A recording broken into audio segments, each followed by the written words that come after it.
आज की वीडियो में हम पढ़ेंगे sexual reproduction. Sexual reproduction natural way है रिप्रोडक्शन का और ये मल्टी सेलर ऑर्गेनिजम्स में ही होता है। एडवांटेज ऑफ सेक्सुअल रिप्रोडक्शन, फायदे क्या हैं? It ensures the continuity of particular species, कि इससे पर्टिकुलर स्पीशी में नए नए जीव आगे आगे पैदा होते रहते हैं। सेकंड है जेनेटिक वेरिएशन का कारण होती है सेक्सुअल रिप्रोडक्शन। जेनेटिक वेरिएशन का क्या मीनिंग है कि जो पेरेंट है वो बच्चों से हमेशा अलग होते हैं और जेनेटिक वेरिएशन की वजह से ही होता है, क्योंकि इसमें टू पेरेंट्स के जीन्स पार्टिसिपेट करते हैं तो दोनों के ही ट्रेट्स जो हैं वो गुण है वो उसमें आ जाते हैं। And it leads to stability of species, और स्पीशी जो है वो उसकी स्टेबिलिटी में ये पार्टिसिपेशन देती है। It helps in evolution of species. Evolution क्या होती है? कोई चेंज आ जाना किसी स्पीशी में, कोई गुड चेंज आ जाना।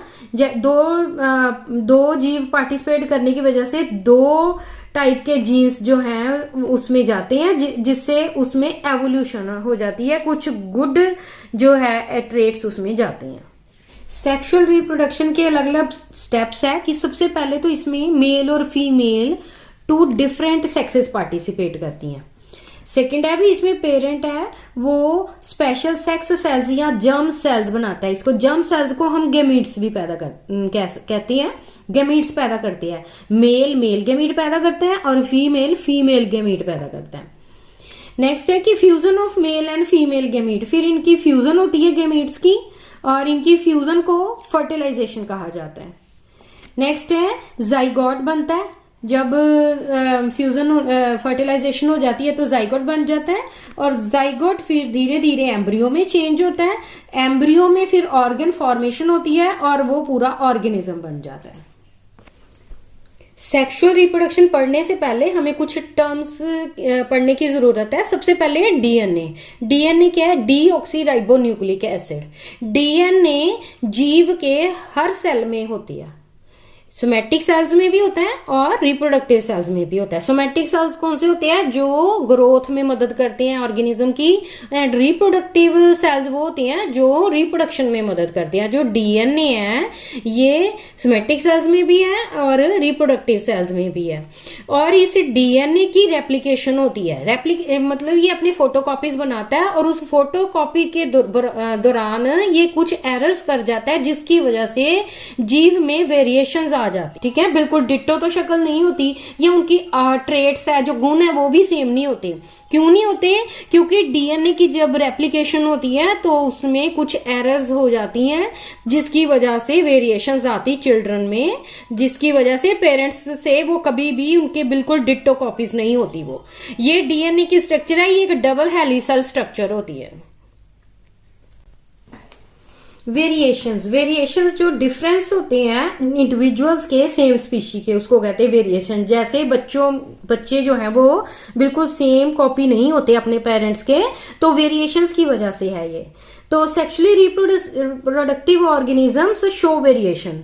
सेक्सुअल रिप्रोडक्शन से ही वेरिएशन पॉसिबल है, क्योंकि असेक्सुअल रिप्रोडक्शन में सेम ही पेरेंट होता है तो उसके ही सारे जीन्स होते हैं, इसलिए गुणों में कोई चेंज नहीं आता, ना ही कोई उसके टेक्सचर में, ना ही उसकी शेप में कोई चेंज आती है। लेकिन सेक्सुअली रिप्रोडक्शन ऑर्गेनिज्म जो होती हैं उनमें वेरिएशंस आती हैं, क्योंकि इसमें टू पेरेंट्स पार्टिसिपेट करते हैं, टू ऑर्गेनिजम्स के जीन पार्टिसिपेट करते हैं इसमें, जिसकी वजह से वेरिएशंस आती हैं। और कुछ वेरिएशंस हेल्पफुल भी हैं और कुछ वेरिएशंस हार्मफुल भी होती हैं।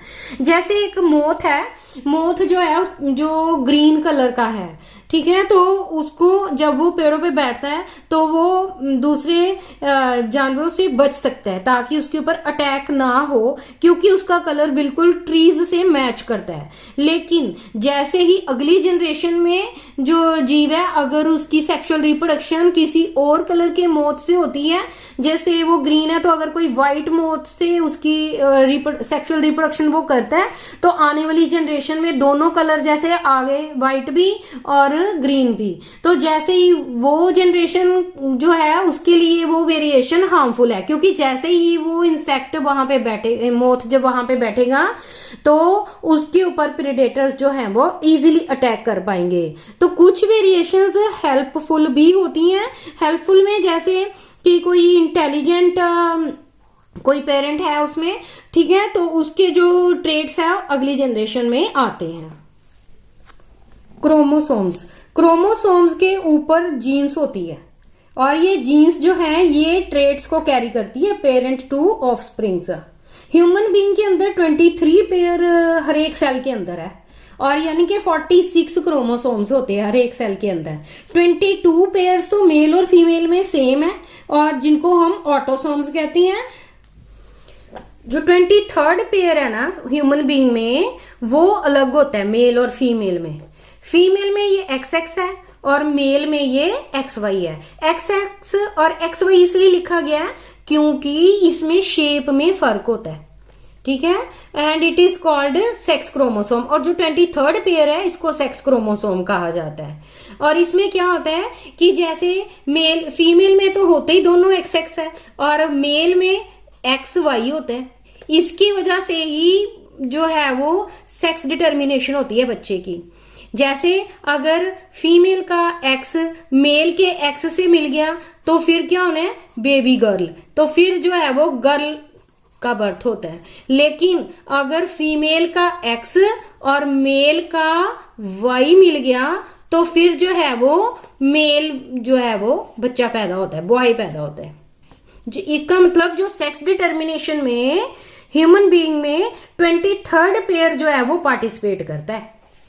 गेमीट्स, मेल और फीमेल प्यूबर्टी एज पे गेमीट्स पैदा करता है। प्यूबर्टी एज कब आती है 14 to 18 एज तक। तो उस दौरान मेल और फीमेल के जो है फिजिकल भी चेंजेस आती है उसमें और उसमें हार्मोनल चेंजेस भी आते हैं और हार्मोन्स की चेंज की वजह से ही गेमीट्स पैदा होती हैं। मेल जो है वो स्पर्म पैदा करता है और फीमेल जो है वो ओवम पैदा करता है।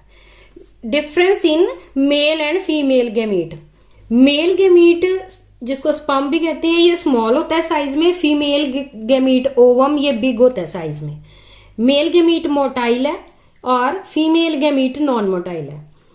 And male gamete it does not have food stores, इसमें फूड स्टोर्स नहीं होते, लेकिन फीमेल गेमीट में फूड स्टोर्स होते हैं। Parts of flower and reproduction in plants इससे अगली वीडियो में करेंगे। तो आज की वीडियो यहीं तक।